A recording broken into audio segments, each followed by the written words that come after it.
की बड़ी कामयाबी, झांसी में माफिया अतीक अहमद का शूटर बेटा असद एनकाउंटर में ढेर, साथ ही शूटर गुलाम मोहम्मद भी मारा गया।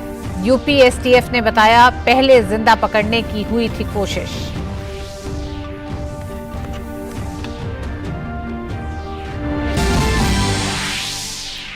एनकाउंटर पर उत्तर प्रदेश के मुख्यमंत्री योगी आदित्यनाथ ने की यूपी एसटीएफ की तारीफ। डिप्टी सीएम केशव प्रसाद मौर्य ने कहा, राज्य में किसी भी अपराधी को बख्शा नहीं जाएगा।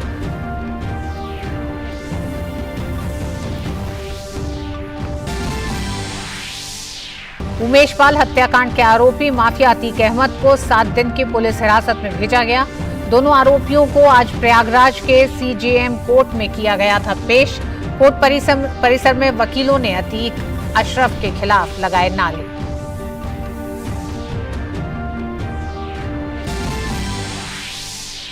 प्रधानमंत्री नरेंद्र मोदी ने युवाओं को रोजगार का दिया तोहफा। पीएम मोदी ने वीडियो कॉन्फ्रेंसिंग के माध्यम से लगभग 71,000 से अधिक नवनियुक्त कर्मियों को नियुक्ति पत्र किए प्रदान। नवनियुक्त कर्मियों को भी किया संबोधित। कहा, विकसित भारत की संकल्प से सिद्धि के लिए हमारी सरकार युवाओं की प्रतिभा और ऊर्जा को सही अवसर देने के लिए है प्रतिबद्ध। महागठबंधन की अगुवाई वाली विपक्षी दलों की एकजुटता पर भाजपा का हमला। भाजपा प्रवक्ता शहजाद पूनावाला ने कहा, लोकतंत्र बचाना इनका बहाना है, इन्हें अपने अपने भ्रष्टाचार तंत्र को बचाना है। आम आदमी पार्टी के संयोजक अरविंद केजरीवाल को बताया भारतीय राजनीति का नटवरलाल। कहा, अन्ना हजारे को अपना गुरु मानने वाले आज लालू, राहुल और तेजस्वी के अनुयायी बन गए हैं।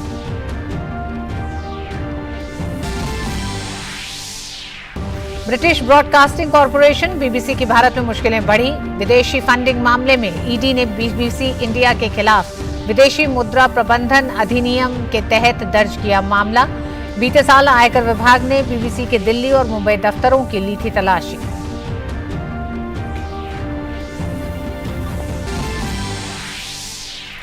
देश में कोरोना संक्रमण के मामलों में वृद्धि। पिछले 24 घंटे में 10,158 नए मामले दर्ज हुए। देश में कोरोना के सक्रिय मामलों की संख्या 44 से ज्यादा। वहीं रिकवरी रेट 98.71%।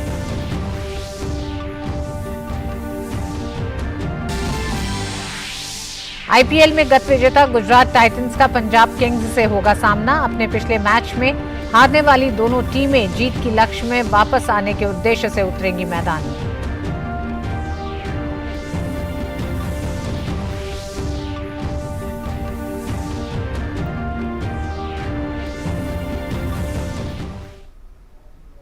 उमेश पाल हत्याकांड के मुख्य आरोपी माफिया अतीक अहमद के बेटे असद अहमद को यूपी एसटीएफ ने झांसी में मुठभेड़ के दौरान मार गिराया। असद के साथ उसका साथी गुलाम भी एनकाउंटर में मारा गया है। दोनों प्रयागराज के उमेश पाल हत्याकांड में वांछित थे और प्रत्येक पर 5-5 लाख रुपए का इनाम था। इस दौरान पुलिस ने अत्याधुनिक विदेशी हथियार बरामद किए हैं। झांसी में असद और गुलाम के एनकाउंटर के बाद उसके शव को झांसी अस्पताल लाया गया है। अस्पताल में उसका पोस्टमार्टम किया जाएगा। यूपी एसटीएफ के एडीजी अमिताभ यश ने बताया कि असद और गुलाम को जिंदा पकड़ने की कोशिश की गई थी, लेकिन इन्होंने एसटीएफ की टीम पर फायर किया। उन्होंने बताया कि उनकी तरफ से फायरिंग के बाद उन्हें एनकाउंटर में मार गिराया गया। उन्होंने कहा कि 40 राउंड की फायरिंग के बाद दोनों ढेर हुए। हमें पहले से जानकारी थी कि इनके पास सोफिस्टिकेटेड वेपन्स हैं। एसटीएफ टीम पूरी तैयारी के साथ थी और झांसी में आज जो मुठभेड़ हुई है इसमें असद और गुलाम जो इस घटना के प्रमुख शूटर्स थे वो मारे गए हैं। इस घटना को पूरे देश ने लगभग लाइव देखा था क्योंकि सीसीटीवी फुटेजेस उपलब्ध थे। ऐसे व्यक्ति को पकड़ना बहुत आसान नहीं था, लेकिन फाइनली आज ट्रैक डाउन करके इनके साथ जो इनकाउंटर हुआ उसमें दोनों मारे गए। दोनों अच्छे बहुत ही मैंने जैसा बताया कि फॉरेन मेड वेपन्स हैं। 1.455 ब्रिटिश बुलडॉग रिवॉल्वर है और एक वॉल्थर P88 पिस्टल है। एनकाउंटर के बाद सीएम योगी आदित्यनाथ ने कानून व्यवस्था को लेकर बैठक की। साथ ही यूपी एसटीएफ के साथ ही DGP, special DGP, law and order और पूरी टीम की तारीफ की। प्रमुख सचिव गृह संजय प्रसाद ने मुठभेड़ की जानकारी मुख्यमंत्री को दी। इस पूरे मामले पर मुख्यमंत्री के सामने रिपोर्ट रखी गई है। वहीं डिप्टी सीएम केशव प्रसाद मौर्य ने माफिया अतीक अहमद के बेटे असद का एनकाउंटर किए जाने पर यूपी पुलिस को बधाई दी है। उन्होंने कहा कि राज्य में किसी भी अपराधी को बख्शा नहीं जाएगा।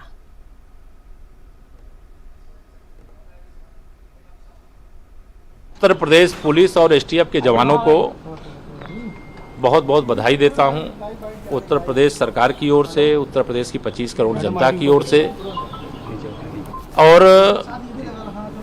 इतने बड़े अपराध को अंजाम देने वालों का हश्र तो होना ही था ऐसा, लेकिन हम सबको प्रतीक्षा थी कि वो फांसी के फंदे पे लटकते पैरवी के आधार पर। लेकिन जब उन लोगों ने पुलिस पर गोली चलाई है तो पुलिस को जवाबी कार्रवाई करनी पड़ी, जिसमें यह खूंखार अपराधी ढेर हो गए हैं। और मैं फिर से एक बार पुलिस की टीम को बधाई देता हूं। बाकी बचे अपराधी पाताल के अंदर भी घुस गए होंगे तो उनको भी खोज निकालेगी उत्तर प्रदेश की पुलिस, यह भरोसा रख। असद के एनकाउंटर पर उमेश पाल की मां और पत्नी ने मुख्यमंत्री योगी आदित्यनाथ का धन्यवाद किया है। उन्होंने कहा कि इंसाफ हुआ है।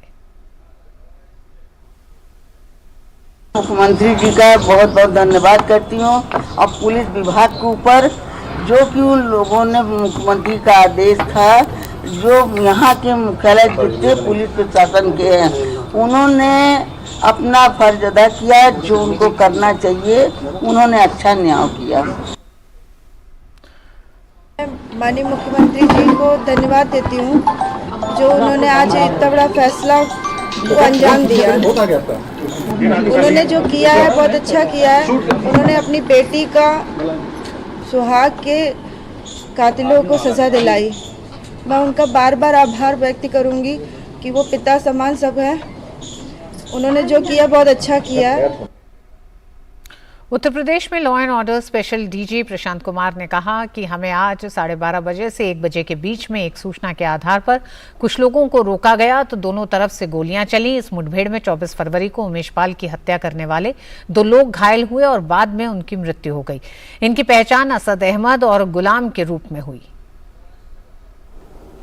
इस पूरे ऑपरेशन को हमारे एसटीएफ की टीम ने किया है। अभियुक्तों के पास से अत्याधुनिक विदेशी हथियार,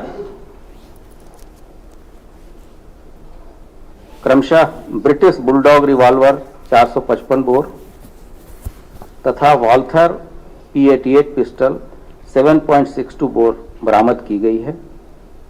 हमारी टीम में जो लोग शामिल रहे हैं,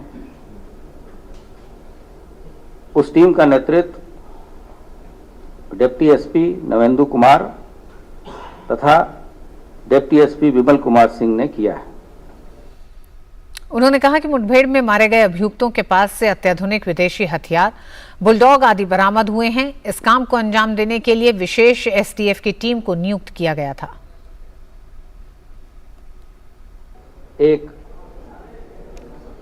सूचना के आधार पर जब कुछ लोगों को इंटरसेप्ट किया गया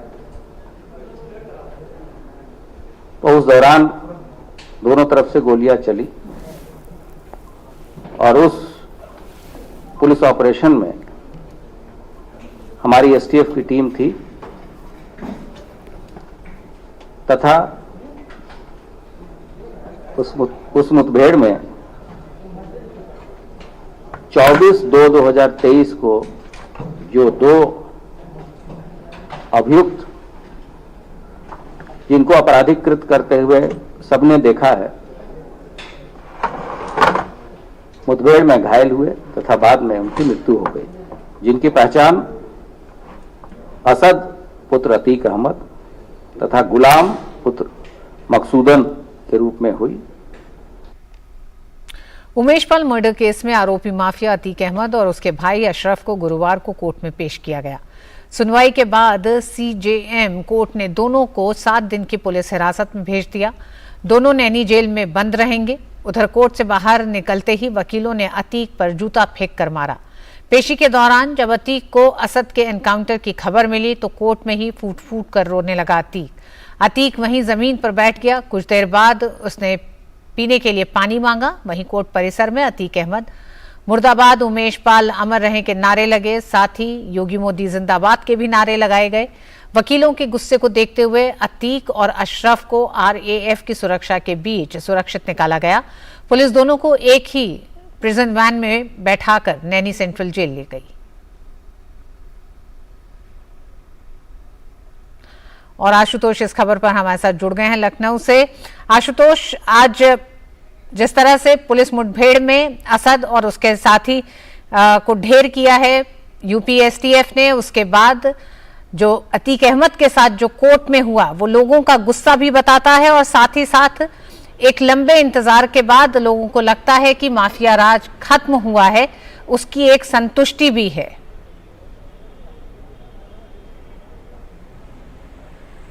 देखिए ऋतु, जिस तरह से अतीक के साथ जो है आज जो व्यवहार प्रयागराज की जनता ने किया है इलाहाबाद में, निश्चित रूप से इस बात को दर्शाता है कि अतीक अहमद जहां जिसकी तूती बोला करती थी, जहां पर हाई कोर्ट के जज उसकी जमानत याचिका को सुनने के लिए 10-10 हाई कोर्ट जज जो है अपने को अलग कर लेते थे उससे, आज उसी अदालतों में उसके खिलाफ मुर्दाबाद के नारे लग रहे हैं, जूते और पानी की बोतलें फेंकी जा रही हैं और साथ में वहीं उसको सुनने को मिल रहा है कि उसका बेटा असद, जिसको वो शेर का बच्चा कहा करता था, उसको पुलिस की STF पुलिस ने जो है मार गिराया है।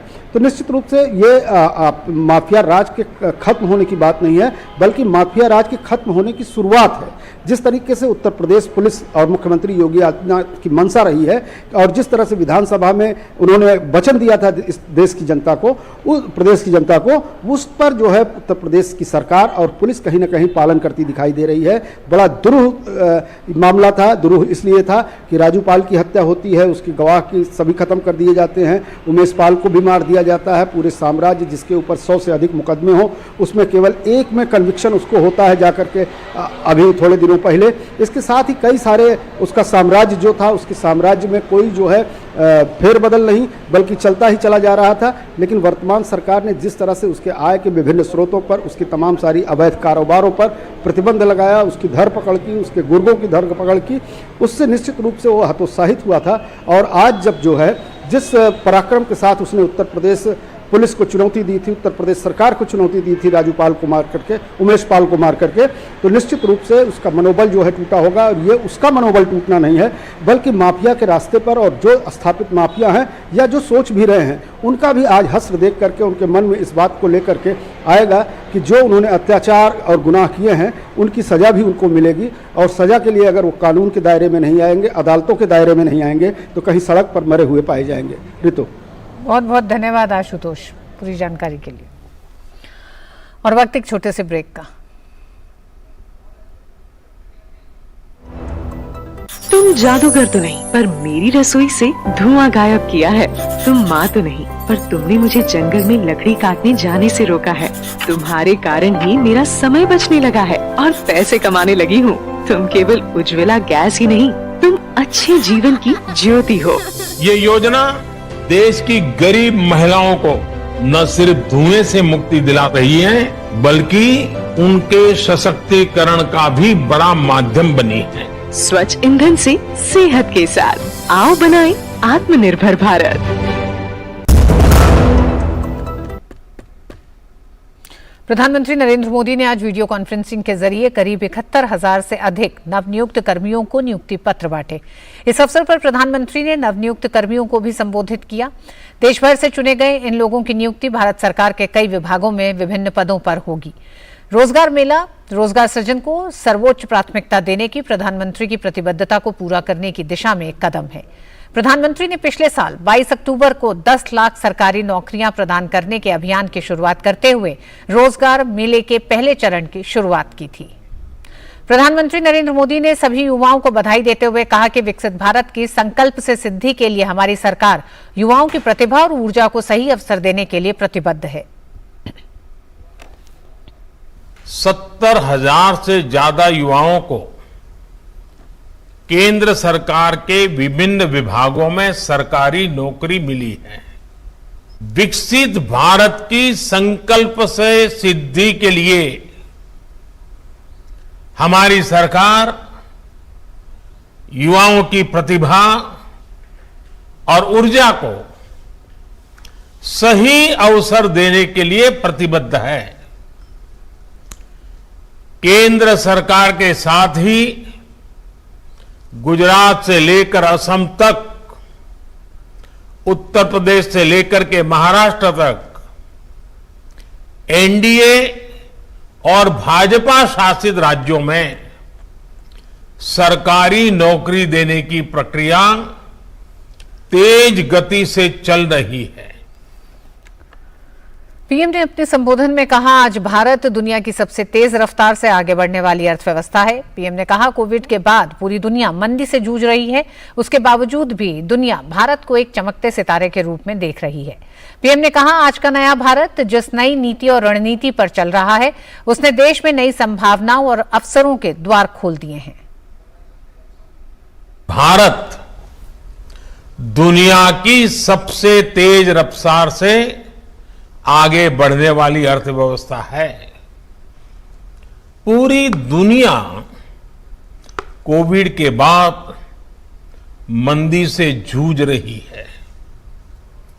ज्यादातर देशों की अर्थव्यवस्था लगातार गिरती चली जा रही है, लेकिन इन सब के बीच भारत को दुनिया एक ब्राइट स्पॉट के तौर पर देख रही है। आज का नया भारत अब जिस नई नीति और रणनीति पर चल रहा है, उसने देश में नई संभावनाओं और नए अवसरों के द्वार खोल दिए हैं। प्रधानमंत्री नरेंद्र मोदी ने कहा, आज युवाओं के सामने कई ऐसे सेक्टर खुल गए हैं जो 10 साल पहले युवाओं के सामने उपलब्ध ही नहीं थे। पीएम ने कहा, स्टार्टअप को लेकर आज भारत के युवाओं में जबरदस्त उत्साह है। पीएम ने कहा, एक रिपोर्ट के अनुसार स्टार्टअप ने 40 लाख से ज्यादा प्रत्यक्ष और अप्रत्यक्ष जॉब क्रिएट किए हैं। 2014 के बाद से भारत ने प्रोएक्टिव अप्रोच अपनाई है। इसका नतीजा ये हुआ है कि 21वीं सदी का ये तीसरा दशक रोजगार और स्वरोजगार के वो अवसर पैदा कर रहा है जिनकी पहले कल्पना भी नहीं की जा सकती थी। आज युवाओं के सामने कई ऐसे सेक्टर्स खुल गए हैं जो 10 साल पहले उपलब्ध तक नहीं थे। हमारे सामने स्टार्टअप्स का उदाहरण है। एक रिपोर्ट के मुताबिक स्टार्टअप्स ने 40 लाख से ज्यादा डायरेक्ट और इनडायरेक्ट जॉब तैयार की हैं। प्रधानमंत्री नरेंद्र मोदी ने अपने संबोधन में कहा, आत्मनिर्भर भारत अभियान रोजगार के करोड़ों अवसर पैदा करने वाला अभियान है। पीएम ने कहा, भारत में आज आधुनिक सैटेलाइट से लेकर सेमी हाई स्पीड ट्रेन तक निर्मित हो रही है। आत्मनिर्भर भारत अभियान गांव से लेकर शहरों तक भारत में रोजगार के करोड़ों नए अवसर पैदा करने वाला अभियान है। आधुनिक सैटेलाइट से लेकर सेमी हाई स्पीड ट्रेन तक भारत में ही तैयार हो रही है। बीते 8-9 वर्षों में देश में 30,000 से ज्यादा नए और सुरक्षित LHB कोचेज बनाए गए हैं। इनके निर्माण में जो हजारों टन स्टील लगा है, अलग अलग प्रकार के प्रोडक्ट्स लगे हैं, उन्होंने पूरी सप्लाई चेन में रोजगार के हजारों नए अवसर बनाए हैं।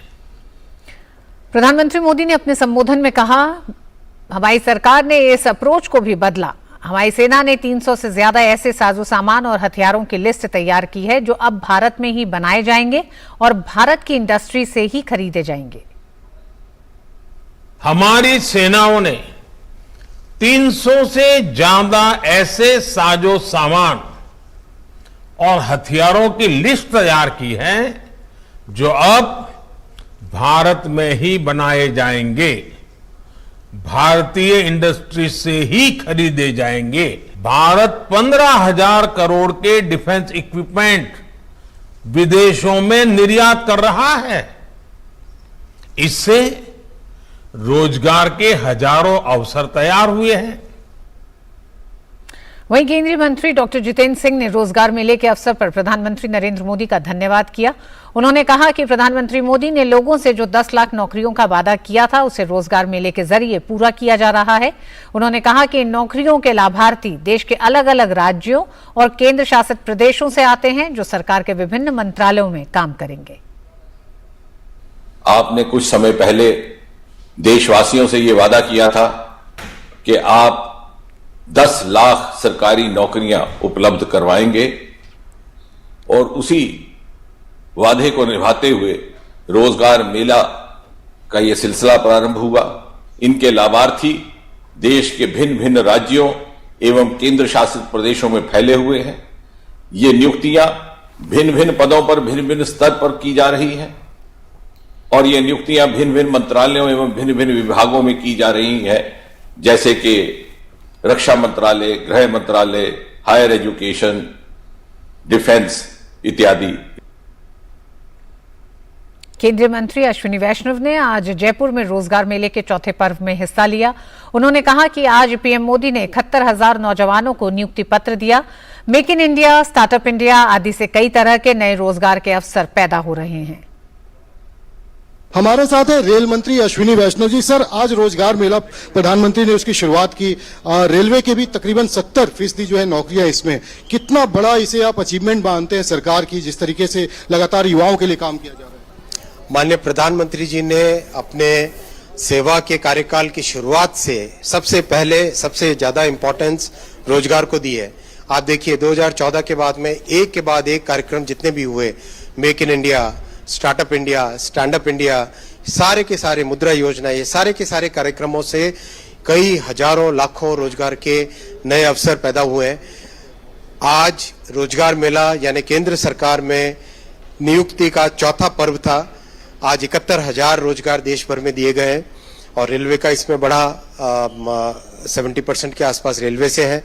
बहुत ही सौभाग्य की बात है कि माननीय प्रधानमंत्री जी ने रेलवे को एक नई दिशा दी है, एक नया डायरेक्शन दिया, एक नया डायमेंशन दिया और रेलवे को आधुनिक बना के साथ ही साथ इसमें नए नए टेक्नोलॉजिकल जैसे वंदे भारत, स्टेशंस बनाना, कवच, ऐसे कई नए आयाम प्रधानमंत्री जी ने रेलवे में जोड़े हैं। क्या लगता है सर आपको, रेलवे को जिस तरीके से प्रगति की ओर चल रहा है, इससे जो रोजगार है वो और भी जनरेशन इसका होगा?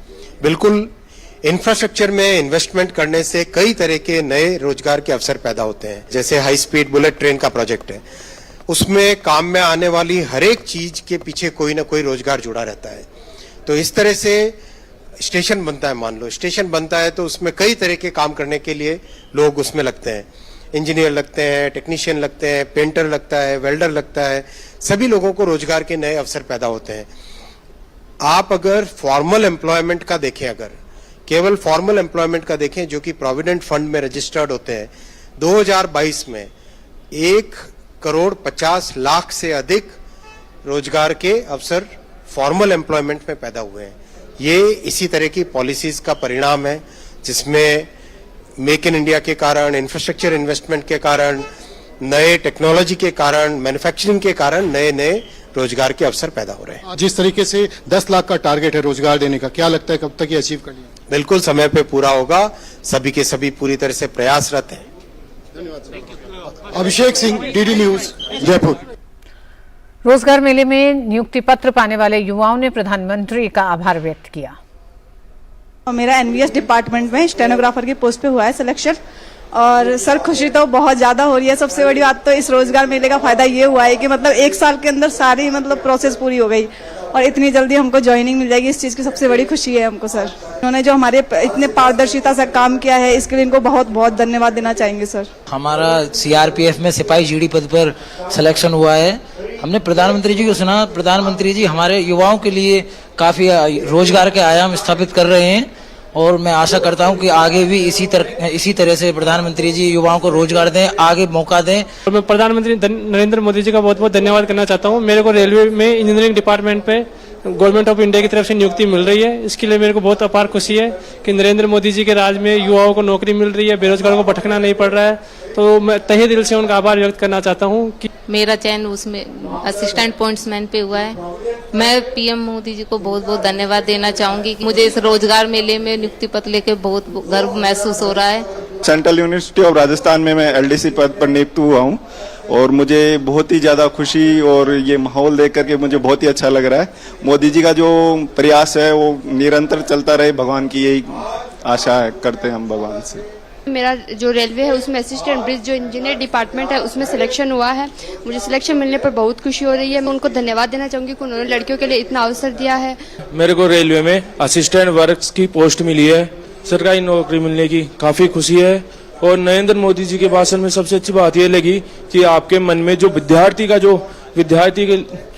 विद्यार्थीपन है लगातार सीखते रहने का, वो हमेशा बना रहना चाहिए। अच्छा काम कर रहे हैं। इससे क्या है कि युवाओं को रोजगार मिलने से क्या होगा, जो मिडिल क्लास में मिली हो, जो गरीब बच्चे हैं, उनको भी आगे बढ़ने का काफी अच्छा मौका मिल रहा है। प्रधानमंत्री नरेंद्र मोदी ने लोगों से जो 10 लाख नौकरियों का वादा किया था उसे रोजगार मेले के जरिए पूरा किया जा रहा है। इन नौकरियों के लाभार्थी देश के अलग अलग राज्यों और केंद्र शासित प्रदेशों से आते हैं, जो सरकार के विभिन्न मंत्रालयों में काम करेंगे। राजधानी दिल्ली में भी केंद्रीय मंत्री जितेंद्र सिंह और मीनाक्षी लेखी की उपस्थिति में रोजगार मेले का आयोजन किया गया। हमारे संवाददाता कुमार आलोक ने उन नौजवानों से खास बातचीत की जिन्हें आज नियुक्ति पत्र प्रदान किए गए। रोजगार मेले के तहत पूरे देश में 71,000 से भी अधिक लोगों को नौकरियां दी गई। सरकारी विभागों में उन्हें नियुक्त किया गया और नियुक्ति पत्र भी यहाँ पर दिया गया। हमारे साथ नौजवान यहाँ पर खड़े हैं। किस विभाग में आपकी नियुक्ति? रेलवेज में, मिनिस्ट्री ऑफ रेलवेज में सीनियर कमर्शियल टिकट क्लर्क। कितने दिनों से आप तैयारी कर रहे थे? सर मैं 6 साल से तैयारी कर रहा था। अभी 2019 की ये वैकेंसी निकली थी इसमें और अभी 2021 और 22 में इसका एग्जाम हुआ और अभी आज मोदी जी के हाथों हमें ये नियुक्ति पत्र मिले। आप कैसा महसूस कर रहे हैं? आज बहुत इमोशनली महसूस कर रहा हूँ। काफ़ी अच्छा प्राउड भी फीलिंग है कि आज मोदी जी द्वारा हमको ये नियुक्ति पत्र मिला है। इमोशनली फील कर रहा हूँ थोड़ा। बहुत इमोशन है, इमोशनली फील कर रहे हैं क्योंकि बहुत बड़ी बात होती है, खासकर एक युवा के लिए जॉब को लेकर के। आप किस डिपार्टमेंट में आप? मैं सर पहले इंडियन एयरफोर्स में था, वहाँ से रिटायरमेंट लेके फिर मैंने 2 साल तैयारी की। उसके बाद सीनियर कमर्शियल क्लर्क में दिल्ली डिवीजन में मेरा ज्वाइनिंग लेटर आज मिल गया। ठीक है। अब महिलाएं हैं, किस विभाग में आपकी नियुक्ति हुई है? मेरी रेलवे विभाग में नियुक्ति हुई है। कहाँ की रहने वाली है? मैं महेंद्रगढ़ की रहने वाली हूँ। मैं इस बात के लिए बहुत खुश हूँ कि मुझे इस विभाग में नियुक्ति मिली और ज़्यादा खुशी तो इस बात की है कि प्रधानमंत्री जी ने आके हमें ये नियुक्ति पत्र घोषित किया। आपसे जानना चाहिए कहाँ से हैं आप, किस डिपार्टमेंट में आपकी नियुक्ति हुई है? मेरा नाम हिमांशु है। मैं दिल्ली से ही दिल्ली को ही बिलोंग करता हूँ। मेरी appointment ministry of finance in Punjab National Bank हुई है through IBPS and I would like to thank our honourable prime minister Shri Narendra Modi ji for giving us this opportunity. तो आपने देखा कि किस तरीके से युवाओं में एक तरह से इमोशन है, खुशी है और ये प्रधानमंत्री को और केंद्र की सरकार को धन्यवाद दे रहे हैं कि उन्हें सरकारी नौकरी मिली और अच्छे पद पर उनकी नियुक्ति हुई। कैमरामैन प्रमोद नेगी के साथ कुमार आलोक, DD न्यूज, दिल्ली। प्रधानमंत्री नरेंद्र मोदी कल असम जाएंगे और 14,300 करोड़ रुपए की परियोजनाएं राष्ट्र को समर्पित करेंगे। प्रधानमंत्री पात्र लाभार्थियों को आयुष्मान भारत, प्रधानमंत्री जन आरोग्य योजना कार्ड वितरित करेंगे।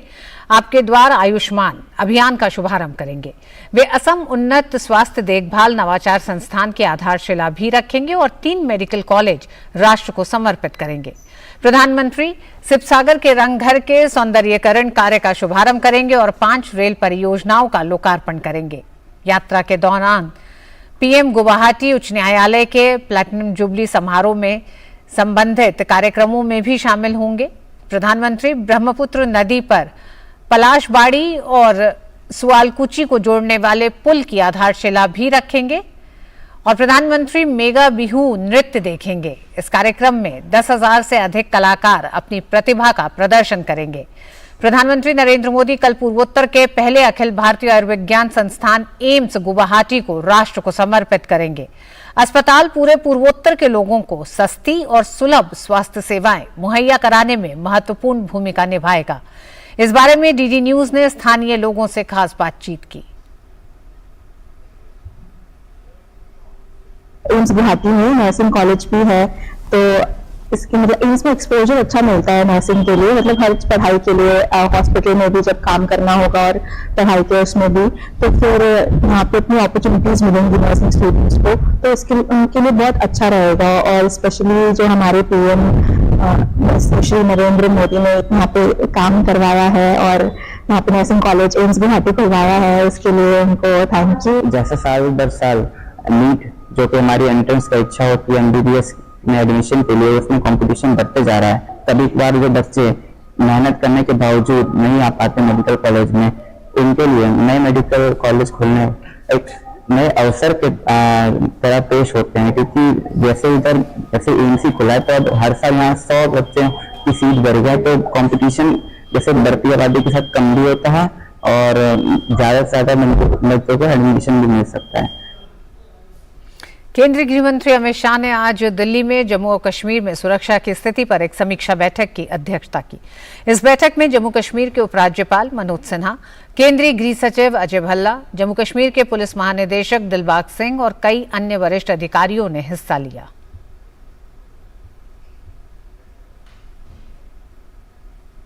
समाचार प्रसारक बीबीसी इंडिया की मुश्किलें और बढ़ती नजर आ रही हैं। विदेशी फंडिंग मामले में प्रवर्तन निदेशालय ने बीबीसी इंडिया के खिलाफ कार्रवाई की है। ईडी ने बीबीसी इंडिया के खिलाफ विदेशी मुद्रा प्रबंधन अधिनियम यानी फेमा के तहत मामला दर्ज कर लिया है। जांच एजेंसी ने फेमा के प्रावधानों के बीबीसी के कुछ अधिकारियों से दस्तावेजों और बयानों की रिकॉर्डिंग की भी मांग की है।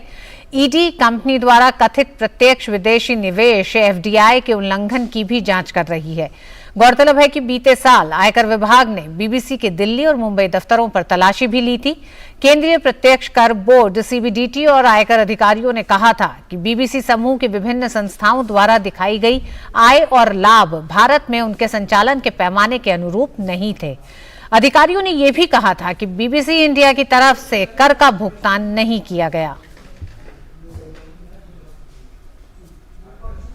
झारखंड में आज सुबह से प्रवर्तन निदेशालय की छापेमारी चल रही है। ईडी ने राजधानी रांची के पूर्व डीसी छवि रंजन के ठिकानों पर भी दबिश की, साथ ही कुछ अचल अधिकारियों और जमीन कारोबारियों के ठिकानों पर भी रेड की जा रही है। जानकारी के मुताबिक ईडी ने यह कार्रवाई जमीन घोटाला मामले में की है। प्रवर्तन निदेशालय रंजन के पश्चिम बंगाल में 2 और बिहार में भी बने एक अन्य ठिकाने पर छानबीन कर रही है। बताया जा रहा है कि रांची और जमशेदपुर में स्थित ठिकानों की भी तलाशी की जा रही है। मिली जानकारी के अनुसार ईडी की टीम आज सुबह आईएएस छवि रंजन समेत कई अन्य के ठिकानों पर पहुंचे। वहीं सूत्रों की माने तो रांची के बरियातू स्थित सेना के कब्जे वाली 4.55 एकड़ जमीन की खरीद फरोख्त मामले में ईडी के अधिकारियों ने यह कार्रवाई की है। इससे पहले भी ईडी के अधिकारियों ने बीते साल 5 नवंबर को कोलकाता के कारोबारी अमित अग्रवाल और अन्य व्यवसायी विष्णु अग्रवाल, साथ ही खरीद बिक्री में शामिल लोगों सहित 2 रजिस्ट्रार से जुड़े 2 दर्जन से अधिक ठिकानों पर छापेमारी की थी। जानकारी के अनुसार इस फर्जीवाड़े का पर्दाफाश पहले ही आयुक्त की जांच रिपोर्ट में हो चुका है। सेना के कब्जे वाली जमीन की खरीद बिक्री मामले में जांच रिपोर्ट में यह बात सामने आ चुकी है कि प्रदीप बागची नाम के शख्स ने फर्जी रैयत बनकर दिलीप कुमार घोष को यह जमीन बेची थी। इस मामले के संज्ञान में आने के बाद रांची नगर निगम की ओर से बरियातू थाना में प्राथमिकी दर्ज कराई गई थी। वहीं रांची नगर निगम के कर संग्रहकर्ता दिलीप शर्मा ने जालसाजी के मामले में प्राथमिकी दर्ज कराते हुए आरोप लगाया था कि प्रदीप फर्जी दस्तावेज दिखाकर 2 होल्डिंग से लिया था। आयुक्त की जांच में सेना के कब्जे वाली जमीन का असली रैयत जयंत कर्नाड मिला था। इस्लाम और ईसाई धर्म अपनाने वाले अनुसूचित जाति के लोगों को आरक्षण की मांग वाली याचिकाओं पर सुप्रीम कोर्ट में सुनवाई 11 जुलाई के लिए टल गई है। सुप्रीम कोर्ट ने सभी पक्षों से लिखित जवाब दाखिल करने को कहा है। केंद्र ने कहा है कि पूर्व सीजेआई केजी बालाकृष्णन की अध्यक्षता में एक आयोग का गठन किया गया है। आयोग की रिपोर्ट का इंतजार किया जाना चाहिए। हालांकि याचिकाकर्ताओं का कहना है कि इसको लेकर साल 2004 में याचिका दायर की गई थी। पिछले 19 सालों से कोर्ट में यह मामला विचाराधीन है। कोर्ट के सामने संवैधानिक सवाल है कि क्या सरकार धर्म के आधार पर भेदभाव कर सकती है। इससे पहले केंद्र सरकार सुप्रीम कोर्ट से कह चुकी है कि वो इस मामले को लेकर रंगनाथ मिश्रा कमीशन की रिपोर्ट को स्वीकार नहीं कर रही है। साल 2007 में रंगनाथ कमीशन ने सभी धर्मों के दलितों को, अनुसूचित जाति को मिलने वाली शैक्षणिक संस्थानों और सरकारी नौकरियों में आरक्षण का फायदा दिए जाने की सिफारिश की थी। याचिकाकर्ताओं की मांग के मुताबिक पहले से उपलब्ध रिकॉर्ड के आधार पर इससे जुड़े संवैधानिक पहलुओं पर सुनवाई की जाए। अभी सिर्फ हिंदू, सिख और बौद्ध धर्म के दलितों को अनुसूचित जाति का दर्जा और उसके मुताबिक आरक्षण का लाभ मिलता है, लेकिन इस्लाम और ईसाई धर्म अपनाने वाले दलितों को यह दर्जा हासिल नहीं होता है। विदेश सचिव विनय क्वात्रा 12 अप्रैल से अपनी 3 दिवसीय यात्रा के लिए मॉरिशस पहुंचे। यहां विदेश सचिव भारत मॉरिशस द्विपक्षीय संबंधों पर विस्तार से समीक्षा बैठक करेंगे।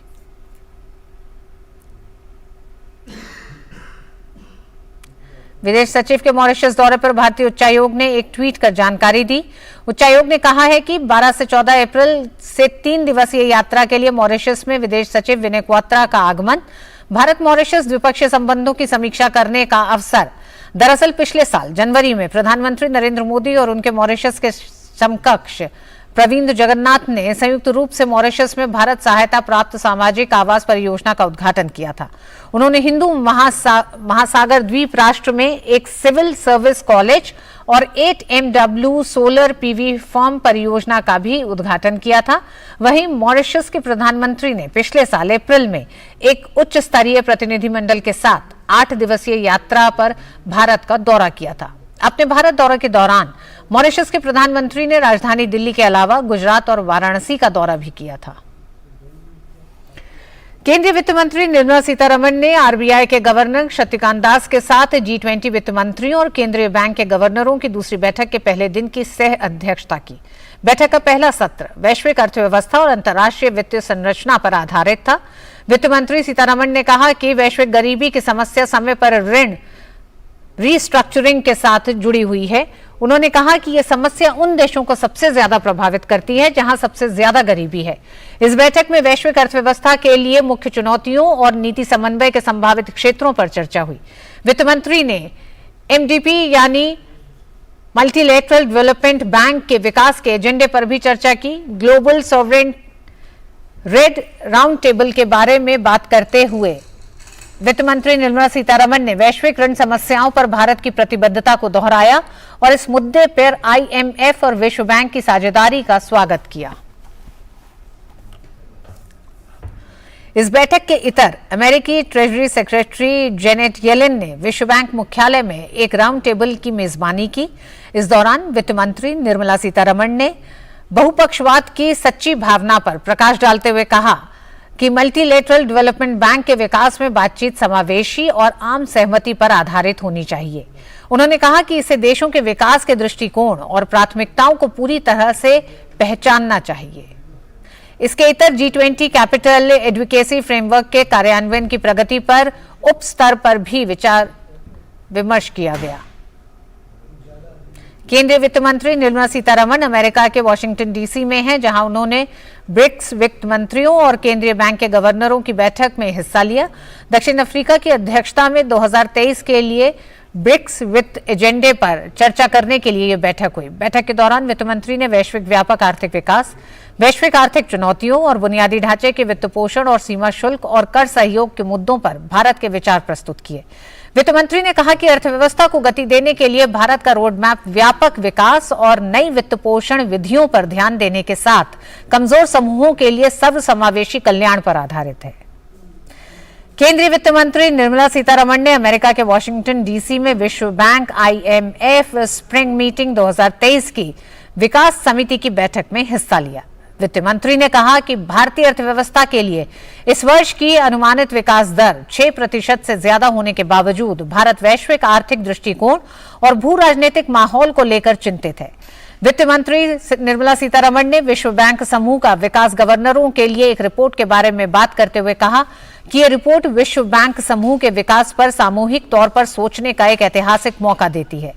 वित्त मंत्री ने कहा कि विश्व बैंक को अपने गरीबी मुक्त विश्व के सपने की दिशा में काम करते रहना चाहिए और दुनिया से चरम गरीबी मिटाने और साझा समृद्धि को बढ़ावा देने के अपने मिशन को हासिल करने की कोशिश करनी चाहिए। साथ ही वित्त मंत्री ने कहा कि इस दौरान सुझाव दिया कि तीसरे लक्ष्य के रूप में GBG यानी ग्लोबल पब्लिक गुड्स पर भी ध्यान केंद्रित करने की जरूरत है। इससे पहले स्प्रिंग मीटिंग 2023 से इतर केंद्रीय वित्त मंत्री ने global sovereign debt round table में भी हिस्सा लिया। इस बैठक में अंतर्राष्ट्रीय मुद्रा कोष की प्रबंध निदेशक क्रिस्टालिया जियोर्जिवा और विश्व बैंक के अध्यक्ष डेविड मालपास भी मौजूद रहे। भारत की G20 अध्यक्षता के लिए प्राथमिकता पर वित्त मंत्री ने कहा कि दुनिया भर में बढ़ते ऋण संकट को दूर करने के लिए G20 समेत वर्तमान वैश्विक प्रयासों को बढ़ाने की जरूरत है।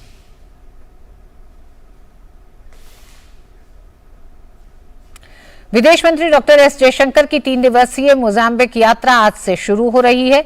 अपनी यात्रा के दौरान विदेश मंत्री मोजाम्बिक के शीर्ष नेतृत्व से मुलाकात करेंगे और साथ ही मोजाम्बिक की अपनी समकक्ष वेरोनिका मकामो के साथ संयुक्त आयोग की बैठक के 5वें सत्र की सह अध्यक्षता करेंगे। इससे पहले विदेश मंत्री ने युगांडा की राजधानी कंपाला में भारतीय समुदाय के लोगों से बात की। भारतीय समुदाय के लोगों के उत्साह को देखकर डॉक्टर एस जयशंकर ने भारत युगांडा द्विपक्षीय संबंधों में भारतीय समुदाय के योगदान की सराहना की। उन्होंने कहा, भारत युगांडा संबंधों में भारतीय समुदाय के लोगों का योगदान हम सभी को गौरवान्वित करता है। विदेश मंत्री ने पिछले 3 दिनों में हुई अपनी बातचीत को साझा किया। साथ ही कंपाला में स्थित श्री स्वामीनारायण मंदिर का भी दौरा किया और शांति, स्वास्थ्य तथा सद्भाव के लिए प्रार्थना की। केंद्रीय वाणिज्य एवं उद्योग मंत्री पीयूष गोयल ने कहा है कि भारत आज वैश्विक दक्षिण का प्रतिनिधित्व कर रहा है। उन्होंने कहा कि भारत विकासशील देशों और कम विकसित देशों की आवाज है और यह न केवल देश में लोगों के लिए बेहतर जीवन प्रदान करने में सबसे आगे रहा है, बल्कि दुनिया के अन्य हिस्सों में लोगों के लिए बेहतर भविष्य में भी योगदान दे रहा है। रोम में भारत और इटली के उद्योगपतियों को संबोधित करते हुए पीयूष गोयल ने कहा कि सरकार ने पिछले 1 दशक में हर व्यक्ति और हर परिवार के लिए आवश्यक मूलभूत सुविधाएं प्रदान करने पर ध्यान केंद्रित किया है। पीयूष गोयल ने कहा कि भारत में अब लगभग 800 मिलियन इंटरनेट उपयोगकर्ता हैं। पीयूष गोयल ने रोम में इटली के उप प्रधानमंत्री और विदेश मामलों के मंत्री और अंतर्राष्ट्रीय सहयोग एंटोनियो ताजानी से मुलाकात की। उन्होंने विभिन्न क्षेत्रों में विकास के लिए भारत इटली व्यापार और आर्थिक साझेदारी का लाभ कैसे उठाया जा सकता है, इस पर विचारों का आदान प्रदान किया।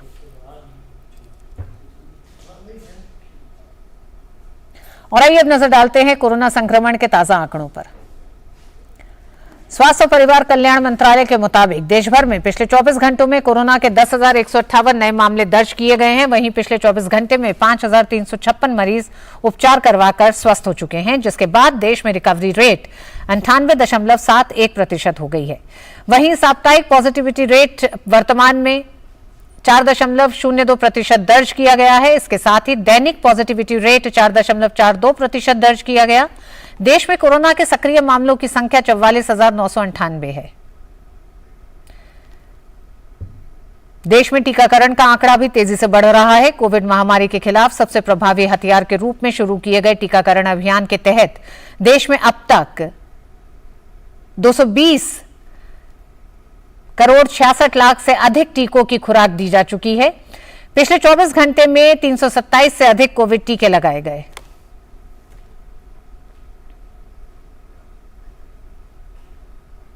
उत्तर प्रदेश के मुख्यमंत्री योगी आदित्यनाथ ने अधिकारियों से उन 6 शहरों पर अधिक ध्यान देने को कहा है जिनमें कोरोना संक्रमण के मामले तेजी से बढ़ रहे हैं।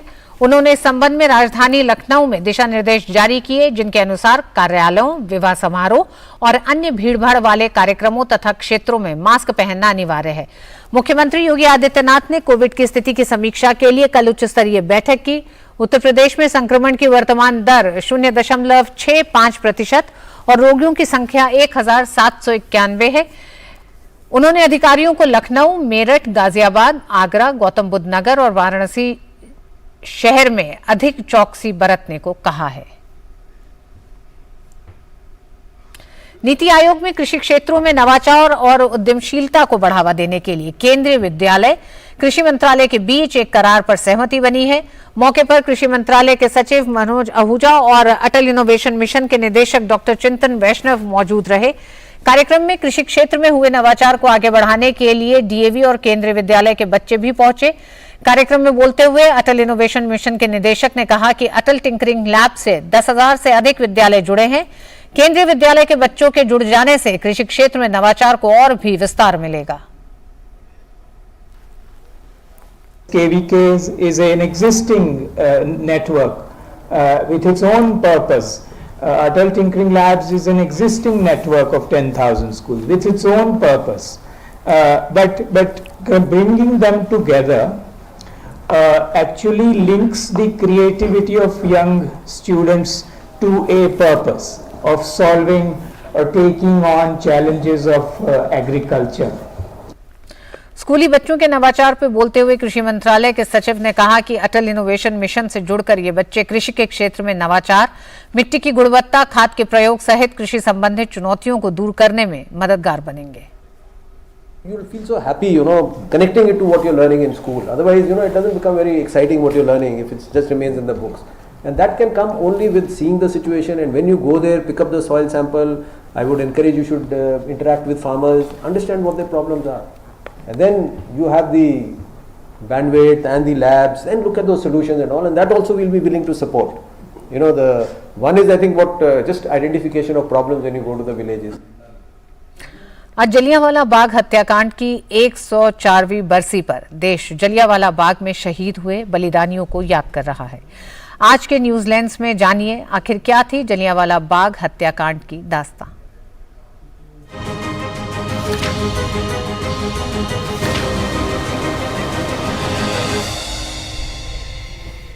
स्वतंत्रता संग्राम की अनेक घटनाएं ऐसी हैं जो इस बात की गवाही देती हैं कि आजादी हमें आसानी से नहीं मिली। देश की जंग आजादी के इतिहास में कई ऐसी बर्बर घटनाओं का जिक्र है जिनको याद करके हमारी रूह कांप उठती है। देश की आजादी में कई ऐसे नासूर हैं जो आज भी जख्म बनकर चुभते हैं। इन्हीं नासूर में से एक है जलियांवाला बाग। 13 अप्रैल 1919 वह तारीख जिसे याद करने से हर किसी का दिल सहम उठता है। 13 अप्रैल 1919 को अमृतसर के जलियांवाला बाग में खून की होली खेली गई, जिसमें सैकड़ों बेकसूर लोगों को जनरल रेजिनाल्ड डायर के एक इशारे पर गोलियों से छलनी कर दिया। जलियांवाला बाग हत्याकांड की आज 104 साल पूरे हो गए हैं। इस हत्याकांड की 104वीं बरसी पर जलियांवाला बाग में शहीद हुए बलिदानियों को याद करते हुए प्रधानमंत्री नरेंद्र मोदी ने ट्विटर पर लिखा कि मैं आज के दिन जलियांवाला बाग में शहीद हुए सभी लोगों के बलिदान को याद करता हूं। उनका महान बलिदान हमें हमारे महान स्वतंत्रता सेनानियों के सपनों को पूरा करने और एक मजबूत और विकसित भारत के निर्माण के लिए और भी अधिक मेहनत करने के लिए प्रेरित करता है। चलिए आपको बताते हैं कि आखिर क्यों और कैसे हुआ जलियांवाला बाग हत्याकांड। दरअसल साल 1919 में ब्रिटिश सरकार द्वारा देश में कई तरह के काले कानून लागू किए गए थे जिनका मकसद केवल स्वाधीनता संग्राम को दबाना था। इन्हीं काले कानून में से एक था रॉलेट एक्ट। रॉलेट एक्ट के तहत ब्रिटिश सरकार किसी भी भारतीय को शक के आधार पर गिरफ्तार कर सकती थी और बिना किसी न्यायिक प्रक्रिया के गिरफ्तार किए गए व्यक्ति को 2 साल तक जेल में रख सकती थी। इस रॉलेट एक्ट ने भारतीय जनता में अंग्रेजी हुकूमत के लिए गहरा आक्रोश पैदा कर दिया। महात्मा गांधी ने इस तरह के अन्यायपूर्ण कानूनों के खिलाफ शांतिपूर्ण ढंग से सत्याग्रह करने का आह्वान किया। वैसे तो काले कानूनों के खिलाफ आंदोलन पूरे देश भर में हो रहे थे, लेकिन अमृतसर, लाहौर और गुजरांवाला आंदोलन से सबसे अधिक प्रभावित थे। पंजाब में आंदोलन का नेतृत्व डॉक्टर सैफुद्दीन किचलू और डॉक्टर सत्यपाल कर रहे थे। ब्रिटिश अधिकारियों ने पंजाब में दोनों प्रिय नेताओं सैफुद्दीन किचलू और डॉक्टर सत्यपाल को बिना किसी वारंट के गिरफ्तार कर लिया और गिरफ्तार कर नजरबंद कर दिया।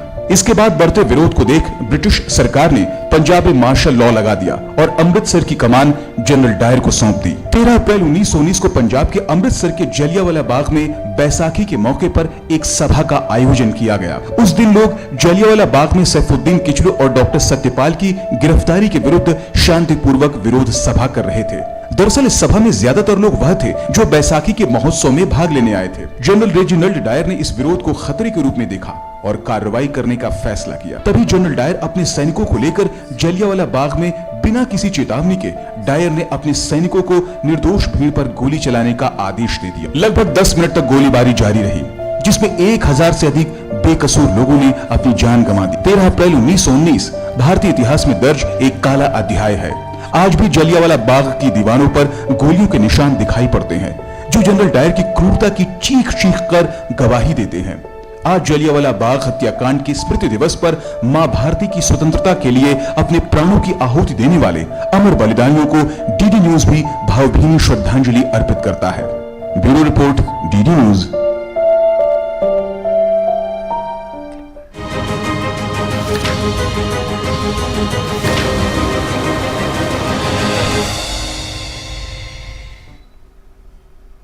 जलियांवाला बाग नरसंहार की आज बरसी है।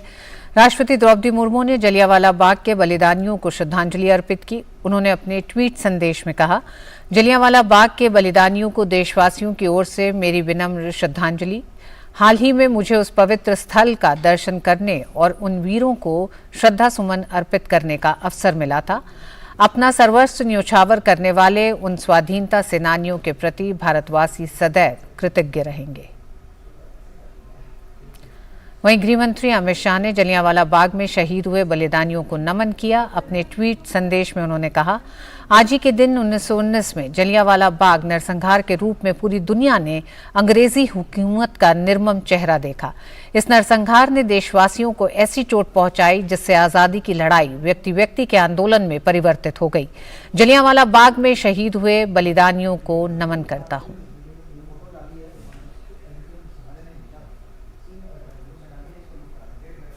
बृहस्पति के 3 चंद्रमा पर जीवन की खोज के लिए यूरोपियन अंतरिक्ष एजेंसी आज जुपिटर आईसी मून्स एक्सप्लोरर यानी जूस मिशन लॉन्च करेगी। ईएसए, एरियन स्पेस और एयरबस मिलकर फ्रेंच गुयाना के कोरोव स्पेसकोर्ट में एरियन 5 रॉकेट के जरिए इसे अंतरिक्ष में भेजा जाएगा। इस प्रोजेक्ट की लागत 14,270 करोड़ रुपए है।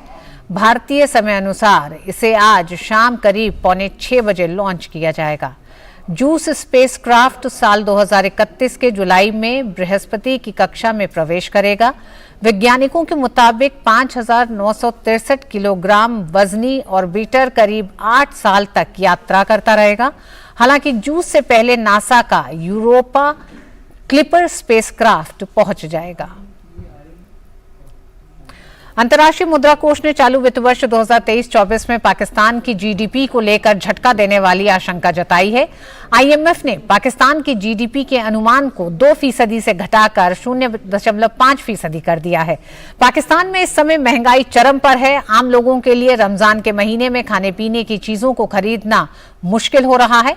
ऐसे में बढ़ती महंगाई और खस्ताहाल इकोनॉमी को देखते हुए आईएमएफ ने देश की जीडीपी की ग्रोथ के अनुमान को कम कर दिया है। इससे पहले फरवरी के महीने में भी अंतर्राष्ट्रीय मुद्रा कोष ने पाकिस्तान की जीडीपी के अनुमान में कटौती की थी। इससे 3.5% से घटाकर 2% कर दिया गया था। आईएमएफ की तरह ही वर्ल्ड बैंक और एशियन बैंक ने भी पाकिस्तान की अर्थव्यवस्था की ग्रोथ के अनुमान को कम कर दिया है। वर्ल्ड बैंक के मुताबिक मौजूदा वित्त वर्ष में पाकिस्तान की अर्थव्यवस्था 0.4% की दर से बढ़ेगी। वहीं एशियन बैंक ने इसे 0.6% जीडीपी का अनुमान जताया है। वहीं वर्ल्ड बैंक ने देश की महंगाई दर 29.6% और एशियन बैंक में 27.5% रहने का अनुमान जताया है। महंगाई के साथ साथ पाकिस्तान के युवाओं को बेरोजगारी की मार भी झेलनी पड़ रही है। आईएमएफ की ताजा ग्लोबल इकोनॉमी आउटलुक की रिपोर्ट के अनुसार देश की बेरोजगारी दर में जबरदस्त बढ़ोतरी दर्ज की गई है। ये पिछले वित्त वर्ष के मुकाबले इस वित्त वर्ष में 0.8% तक बढ़ सकती है। वित्त वर्ष 2022-23 में देश की बेरोजगारी दर 6.2% थी, जो कि इस साल बढ़कर 7% होने की संभावना है। वहीं इस रिपोर्ट में दावा किया गया है कि देश में महंगाई दर रिकॉर्ड 27% रहने का अनुमान है। उत्तर कोरिया ने कोरियाई प्रायद्वीप के पूर्वी तट की तरफ समुद्र में एक मिसाइल दागी है। दक्षिण कोरिया ने भी उत्तर कोरिया के इस कदम की पुष्टि की है। वहीं जापान के कोस्ट गार्ड ने कहा है कि उत्तर कोरिया द्वारा दागी गई मिसाइल एक बैलिस्टिक मिसाइल हो सकती है। 2 दिन पहले ही उत्तर कोरिया के राष्ट्रपति किम जोंग उन के अमेरिका की आक्रामकता का मुकाबला करने के लिए व्यवहारिक और आक्रामक तरीके से देश की युद्ध निवारक क्षमता को मजबूत करने का आह्वान किया था। उत्तर कोरिया ने अमेरिका और दक्षिण कोरिया के बीच हाल ही में हुए संयुक्त युद्धाभ्यासों को तनाव बढ़ाने वाला बताते हुए उनकी निंदा की थी। और इसी के साथ इस बुलेटिन में आज बस इतना ही। डीडी न्यूज पे खबरें जारी रहेंगी। नमस्कार।